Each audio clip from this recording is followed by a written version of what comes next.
Welcome back to Portland today on a Wednesday afternoon. We are getting a new look at some of the damage from the Eagle Creek fire out in the Columbia River Gorge. This was taken from our drone Fly 8 yesterday, and this is above the Eagle Creek Trail. That's where the fire started, and you can see in the video there are a lot of charred trees and debris there. A bridge burned in that area.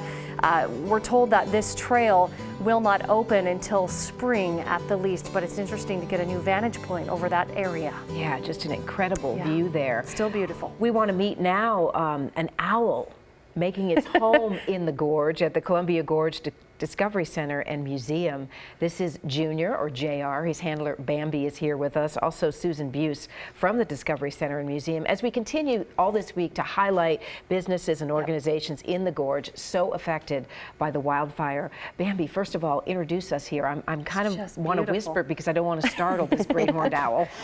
He's panting a little bit just because the lights here are a little warm, but this is the great horned owl, one of 7 ambassadors we have at the Columbia Gorge Discovery Center that we use for education. So we're not entertainment, we're education, and we have a lot of groups that will come to us, schools and adults, book with us for educational purposes of many different kinds.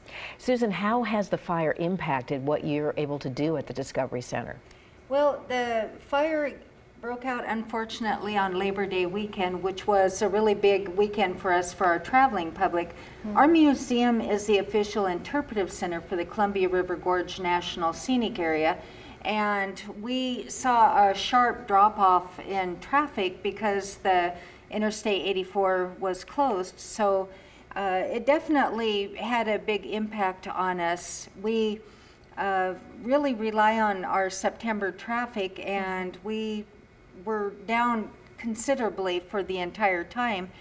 The smoke came as far as actually the Dalles, Hermiston. It really impacted not only the visitor traffic, but the local people were reluctant to turn out as well. But you're open for business. People need to get out there and check it out. And we've been open the entire time, 7 days a week. The road just wasn't, and the 9 area. to 5, it's something that we welcome people to come see us. We're on the east end of the Columbia River Gorge National Scenic Area. Okay. And I've driven the gorge 3 times now since the fire, and it's still beautiful. The majority of it is still, it's very heartwarming to go through and see that, because you're recognizing the gorge is still there. So we hope people come and visit us. As you are as well, you're still there. Bambi, did you have to take any special considerations because of the smoke in the air for the raptors? If it was thick enough that I was having trouble breathing, then we would bring our birds inside as well. We didn't have it as bad as some of the other towns along the gorge did, so we were pretty good. They were able to stay put pretty much most of the time, as long as they weren't too active in breathing that smoke. Are there any real particular, really interesting events that people should know about coming up with the birds?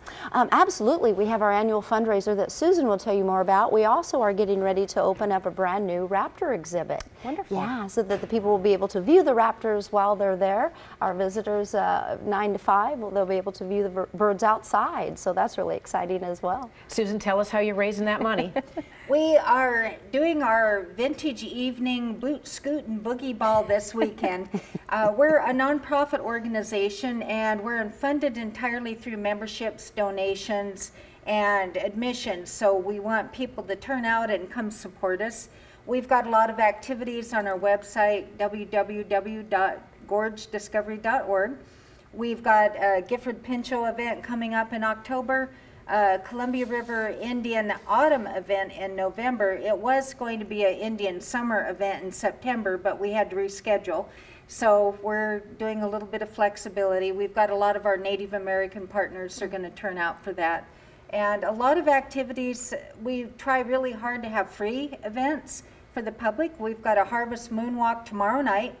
And if you want to come shoot the moon and learn from a photographer who can help you with that, or take a nature walk.